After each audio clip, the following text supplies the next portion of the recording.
दिल को छू देने वाली कहानी। बहू के मायके का मान। घर मेहमानों से भरा हुआ था।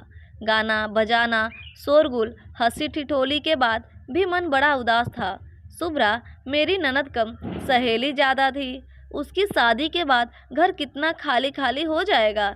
चिंता का कारण एक और भी था कि ननद की शादी में मेरे मायके से क्या आएगा। इसका सबको बड़ा इंतजार था, खासकर मेरे पति नवीन की बुआ जी यानी कि मेरी बुआ सास को। बहू के यहाँ से कोई आया क्या भाभी? जी जी, कल शादी है, आज शाम तक आ जाएंगे। आप काहे परेशान हो रही हैं? माँ जी टालने लगी। देखे तो क्या लाते हैं।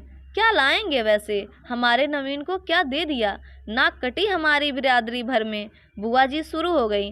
हालांकि माँ जी और पिताजी की कोशिश रहती थी कि ये बातें मुझे ना पता चले, लेकिन मुझ तक आ ही जाती थी और मैं बुझ जाती थी।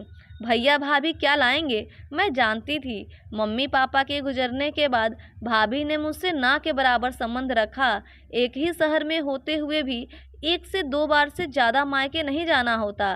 रुपए पैसे की वहाँ कोई कमी नहीं है। लेकिन भाभी, आपके भैया आए हैं, माता जी आपको बुला रही हैं। नौकर ने आवाज़ दी। अरे नहीं नहीं, कुछ खाऊंगा नहीं, बस ये देना था। कल आते हैं ना सबको लेकर। कुछ काम हो तो बताइएगा माँ जी। भैया बहुत जल्दी में थे। मेरा मन भर आया।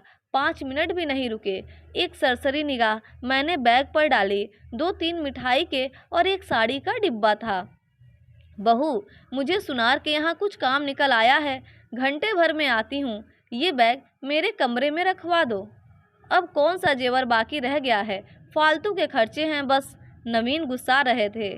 तू नहीं समझेगा, बेटी का मान ससुराल में बना रहे, इसके लिए ये सब करना पड़ता है। चल जल्दी से ड्राइवर को भेज बाहर। पिताजी मुझे देखते हुए बोले। बेटी के मान वाली बात ऐसे ही कही गई थी, लेकिन मुझे चुभ गई। रात भर आंसू रुके नहीं। सुबह आंगन में जब सब शुभ्रा को देने वाला सामान दिखा रहे थे, कोई साड़ी, कोई अंगूठी, तब तक बुआ जी गरजी। अरे भाभी, कल बहू के यहाँ से क्या आया? यहीं बैग मंगवाओ राम रतन से। देखे तो बैग खुलते ही सन्नाटा छा गया। 7 भारी साड़ियाँ, 11 किलो मिठाई, शुभ्रा के लिए सोने की चैन और छोटे बड़े अनेक उपहार। लगभग भागती हुई मैं पिताजी के कमरे में आई।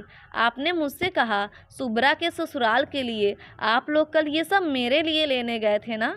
मैं फूट फूट कर रो पड़ी। तुमने गलत सुना। पिताजी ने मेरे आंसू पोंछे। बिटिया के मान की बात की थी।